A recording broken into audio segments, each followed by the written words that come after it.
Je vous salue, vous qui aimez Dieu de tout votre cœur et qui voulez le bien de l'humanité, qui êtes rempli de charité, de générosité, de bonté. Alors, cet enseignement, je l'appelle ce que l'Esprit fait. Alors, vous savez très bien, bon, le Christ a enseigné que Dieu est Esprit. Mais ce que je vais dire ici, c'est ce que le Créateur permet à l'esprit humain de faire. Il est clair que l'être humain a 3 dimensions. Il a l'esprit, il a l'âme et il a le corps. Souvent, les gens ont confondu l'intellect avec l'esprit. L'intellect, c'est la partie la plus basse de l'esprit. Voilà, c'est la partie la plus basse de l'esprit. Souvent, dans la civilisation indo-européenne, et ils mettent l'accent sur l'intellect. Non. Les Noirs mettent l'accent sur l'esprit. Parce que l'intellect, c'est la partie la plus basse de l'esprit.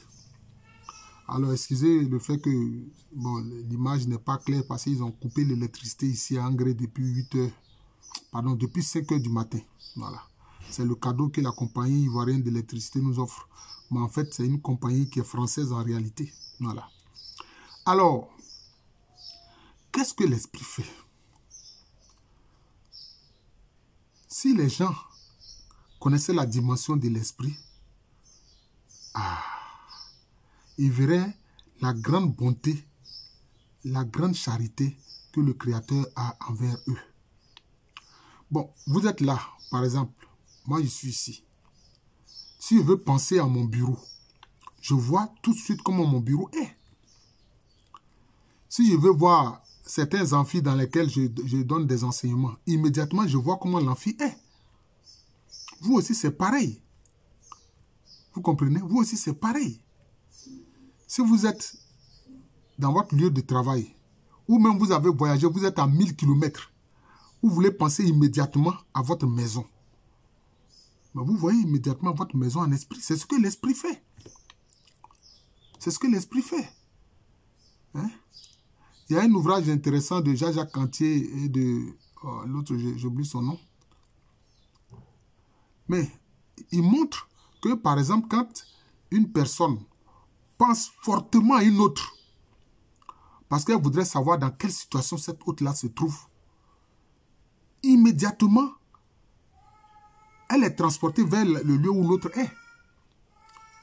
Ça fait partie aussi de ce qu'on appelle les lois de la mécanique quantique.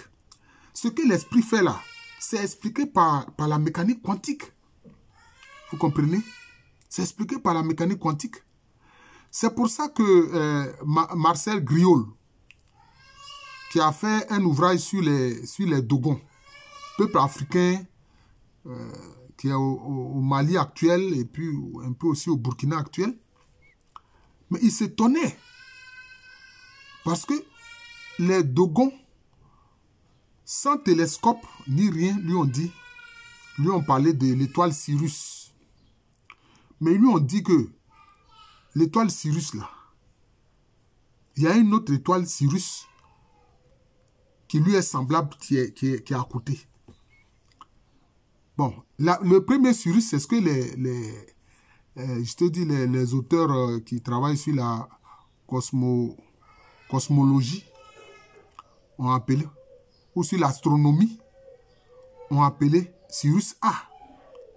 Et puis, celui dont les Dogons ont parlé, c'est après que ceux-là l'ont découvert, que ces scientifiques-là l'ont découvert, qu'ils ont appelé Sirius B. Et les Dogons ont dit quoi à Marcel Griol? Il dit, le A, Sirius B dont vous parlez, il y a un troisième Sirius. Il y a un troisième Sirius. Mais que les astronomes n'ont pas encore découvert. Alors lui, il se posait la question, mais comment des gens qui n'ont pas de télescope, comment ils ont fait pour connaître l'étoile Sirius A, B, et même il parle d'un C que l'astronomie n'a pas encore découvert? Mais c'est un esprit. Oh, c'est un esprit. Parce que justement, lui, il pense occidental. Il pense caucasien. Il ne voit que son intellect. Mais l'esprit va où il veut.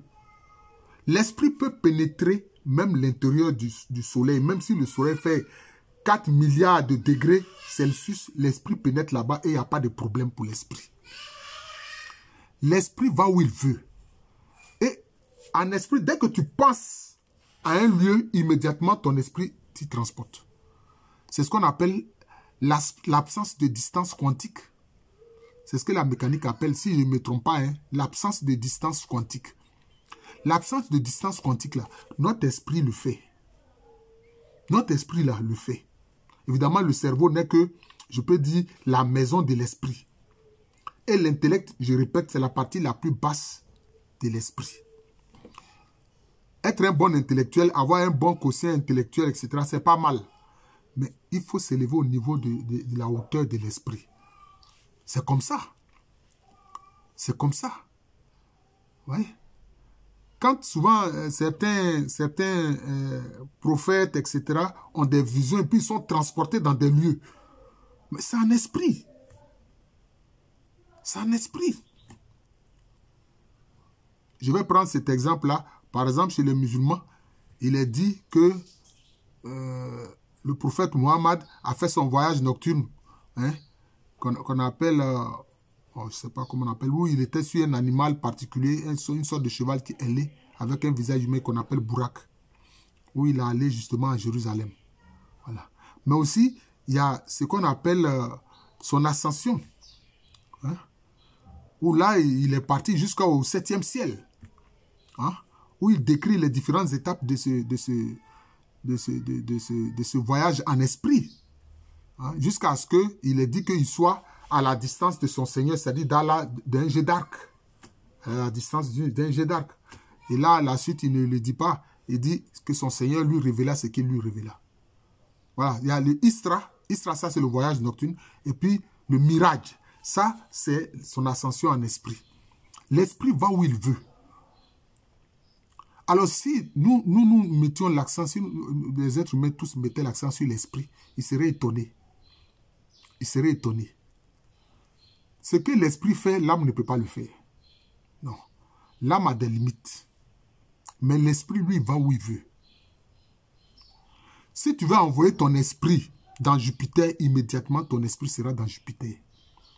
Si tu veux envoyer ton esprit dans la Lune, immédiatement, dès que tu penses Lune, ton esprit est là-bas. Voilà. Et ton esprit peut pénétrer même un trou noir. Le trou noir qui emprisonne les étoiles, là. Hein? Qui bloque les étoiles et les étoiles ne peuvent pas sortir là. Ton esprit peut aller dans le trou noir et puis ressortir. C'est ce que l'esprit fait. Chers amis, chers frères en humanité, je vous dis la vérité. C'est ce que l'esprit fait. Vous devez savoir cela. Cet enseignement, bon, je vais le poster, bon, parce qu'il y a des aspects spirituels, mais aussi il y a des aspects concrets qui concernent la mécanique quantique. C'est la mécanique quantique, l'absence de distance quantique. C'est ça qui permet de comprendre ce que l'esprit fait. Avec l'esprit, il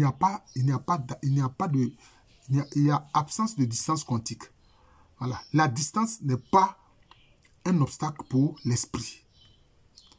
Voilà. C'est pour ça que le Christ, il a raison en disant, l'esprit souffle là où il veut. Tu l'entends, mais tu ne sais pas ni d'où il vient, ni où il va. C'est ça que l'esprit fait. Ah, mes chers frères, mes chers amis. L'esprit fait des choses. Je vous le jure. Voilà. L'esprit fait des choses. Voilà. Moi, bon, vous voyez, les musulmans parlent de la Kaaba, mais il y a une Kaaba au ciel qui s'appelle en fait Baït al-Mamour, qui est la maison bien habitée. Mais quand on lit le livre de l'Apocalypse, la Jérusalem céleste, c'est aussi une maison cubique. C'est aussi une maison cubique. C'est aussi une maison cubique lumineuse.